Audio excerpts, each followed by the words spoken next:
عزیز طلباء و طالبات، ہم تحریر کی قسموں کا مطالعہ کر رہے ہیں. ہم نے تحریر کے مختلف ابتدائی گفتگو کی. اب اس میں تحریر کی قسموں کا مطالعہ کریں گے.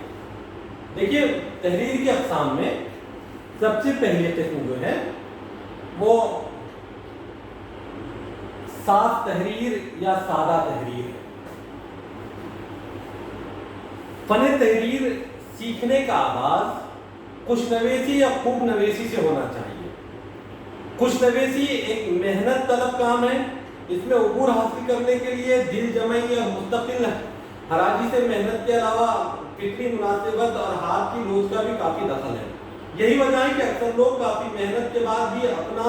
خط درست نہیں کر پاتے، جبکہ قدرتی طور پر خوشخط ہوتے ہیں. ذرا سی توجہ ان کی تحریر میں نکھار اور حسن پیدا کر دیتی ہیں. بائیں ہمیں کچھ باتیں ایسی ہیں جن کا اپنانے سے زیادہ محنت کیے بغیر خط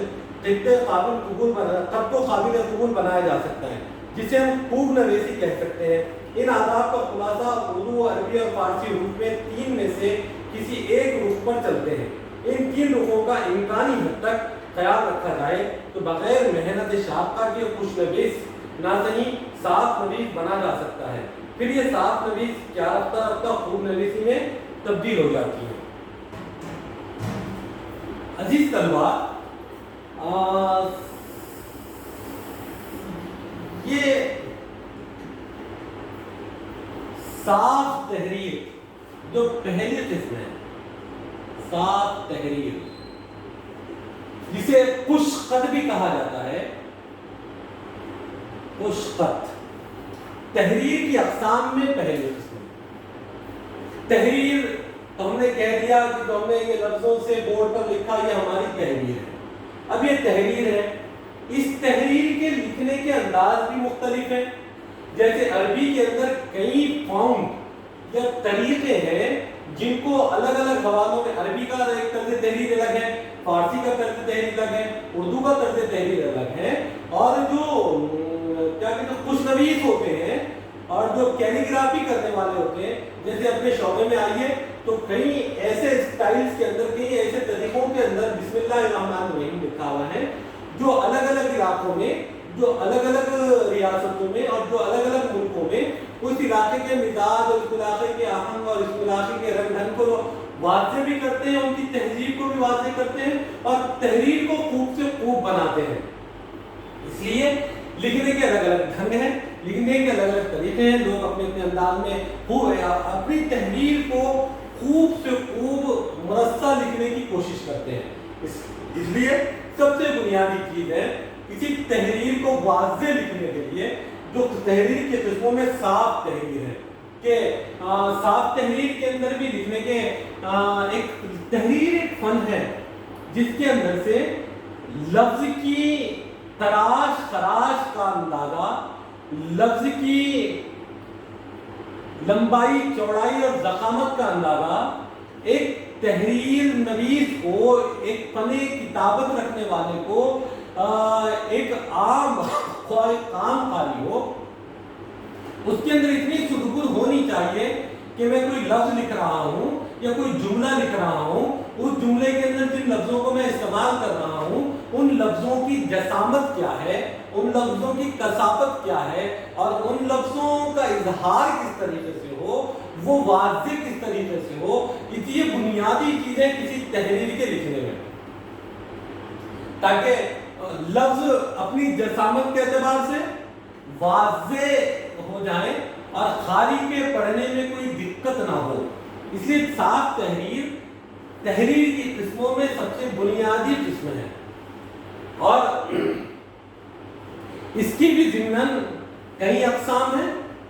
اب ان اقسام پر ہم نہ جاتے ہوئے، کیونکہ وہ فن کتابت کی قسمیں ہیں کہ کتابت کرتے وقت لفظوں کی کاٹ چھانٹ، لفظوں کی تراش خراش، لفظوں کی جسامت اور لفظوں کے اظہار کے پیرائے کس طریقے سے ہو اس کے اوپر تفصیلی گفتگو ہے، اس سے متعلق تفصیلی گفتگو ہے. لیکن صاف تحریر خواہ اردو میں لکھی جائے یا کسی اور بھی زبان میں لکھی جائے، صاف تحریر کو ہر زمانے میں پسند کیا جاتا ہے اور ہر زمانے میں واضح نظر آتی ہے. آپ دیکھیں کہ آپ کے اپنے گھر میں اگر آج سے 40 سال 45 سال 50 سال پہلے یا نظام گورنمنٹ کے کچھ دستاویز ہو, کچھ ڈاکومنٹس ہو, یا گھر کی رجسٹری ہو, یا اور کچھ لین دین کے کاغذات کا معاملہ ہو, تو اس وقت کی جو تحریر اردو کے اندر آپ کو نظر آئے گی, تو ہم نے کئی تحریریں دیکھی ہیں, ہم نے کئی تحریروں کا ٹرانسلیشن بھی کیا ہے. ابھی جو ہمارے پاس یہ مراٹھا آندولن کا کیس چل رہا تھا اور اس کے اندر بہت سارے کسانوں کی زمینوں کی جو رجسٹریاں سامنے آئی اور اس کے اندر جو تحریر تھی اور جس میں وہ لفظ کنبی کی تلاش جاری تھی مراٹھا قوم کی طرف سے, تو اس کے اندر یہ دیکھنے ملا کہ بہت ساری باتیں, بہت سارے لفظ اس طریقے سے تحریر کیے گئے ہیں کہ اس کے سین میں اور سین میں اور رام میں فرق کرنا مشکل ہو رہا تھا, اس میں لام میں اور بہت ساری لفظیات میں فرق کرنا مشکل ہو رہا تھا. یوں کہیے کہ ہم نے بہت سی تحریریں بس اندازے پہ پڑھی ہے کہ یہ فلاں فلاں نام ہو سکتا ہے, یہ فلاں فلاں لفظ ہو سکتا ہے, یہ فلاں جملہ ہو سکتا ہے. لیکن کچھ ماہرین ایسے ہیں جو پرانی تحریر سے واقف ہے, لفظوں کی بناوٹ سے واقف ہے, لفظوں کی تلاش سے واقف ہے, تو وہ لوگوں کے لیے وہ تحریر پڑھنا آسان ہے. لیکن ہمارے جیسے لوگ جو قدیم تحریری انداز سے بالکل ناواقف ہیں, ایسے لوگوں کے لیے وہ قدیم تحریر کا پڑھنا بڑا محال تھا. لیکن صاف تحریر کی خوبی یہ ہے کہ کیا کسی بھی زمانے میں وہ تحریر لکھی جائے. جیسے آپ قرآن شریف کا مطالعہ کرتے ہیں تو قرآن شریف کی جو تحریر ہے, میں سمجھوں تو کسی بھی قدیم زمانے کے شخص کو اٹھا کے لائے وہ بھی بڑے واضح طور پر پڑھے گا, اور یہ بھی کہا جاؤ کہ آج سے اگلے 1000 سالوں 2000 سال میں بھی تحریر کی کتنے بھی انداز بدل جائیں, لیکن جو ایک دم صاف اور سادہ اور سلیس انداز میں ایک ایک لفظ کی واضح شکل و صورت کے بیانیہ کے ساتھ وہ تحریر موجود ہے, وہ تحریر کسی بھی زمانے میں بہت سادگی کے ساتھ, بہت آسانی کے ساتھ پڑھ لی جائے گی. اس لیے ہر زمانے میں صاف تحریر کا بڑا عمل دخل رہا ہے. گنجلک الفاظ کے بناوٹ میں فرق لانا یہ یقیناً ایک ضابطے کے تحت خوش خطی کا حصہ تو ہو سکتا ہے, لیکن عام رواج عام آدمی کا جو اس فن تحریر سے واقف نہ ہو وہ اس طریقے کی تحریر لکھے تو تحریر لفظ اپنی شناخت کھو دیں گے. اور جب لفظ شناخت ہو دے اور وہ کسی جملے میں پرویا جائے تو جملہ لکھا ایک جائے گا, پڑھا ایک جائے گا, سمجھا ایک جائے گا, جس سے معنی تتر بتر ہو جائیں گے, اور وہ جو تحریر کا مقصد ہے وہ واضح نہیں ہو پائے گا. اس سے صاف ظاہر ہوگا کہ تحریر کا جو کام اپنے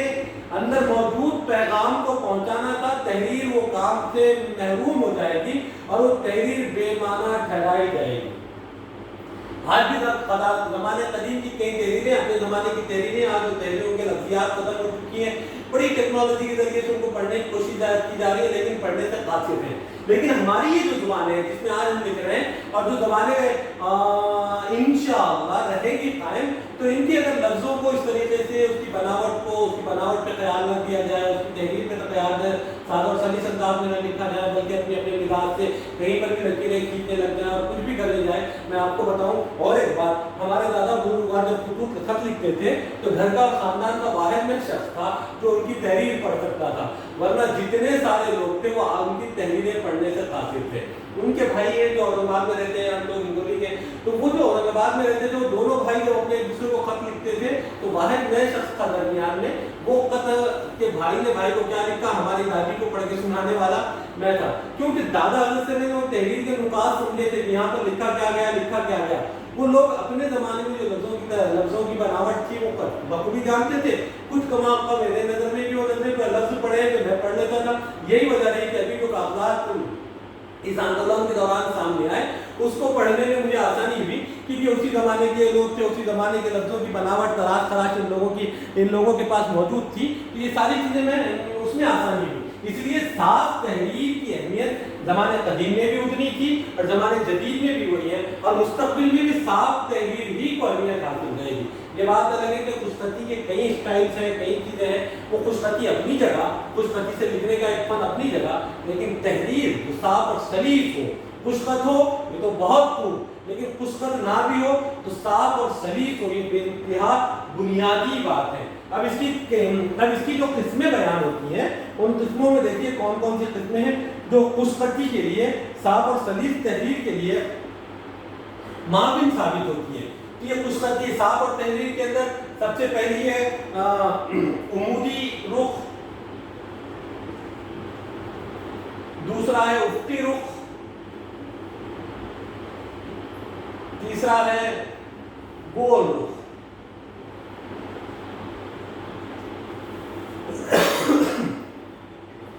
یہ تین تحریریں ہیں، یہ تین تحریری اسٹائل ہیں یا طریقہ تحریر ہے جن طریقوں کو استعمال کر کے خوش خط لکھا جا سکتا ہے۔ جب آدمی صاف سادہ سلیس تحریر لکھنے کا عادی ہو جائے تو خوش خط تحریر کی طرف متوجہ ہو اور اپنی تحریر کو خوب سے خوب بنانے کے لیے وہ تحریر پر محنت کرے۔ اس لیے پہلا ہے عمودی تحریر، عمودی کہتے ہیں آڑی لائن میں لکھنے والی تحریر، دوسرا افقی تحریر یعنی کھڑی تحریر، تیسری ہے گول تحریر۔ آئیے مختصر اس کے اوپر گفتگو کریں پھر ہم اگلی طرف چلے جائیں۔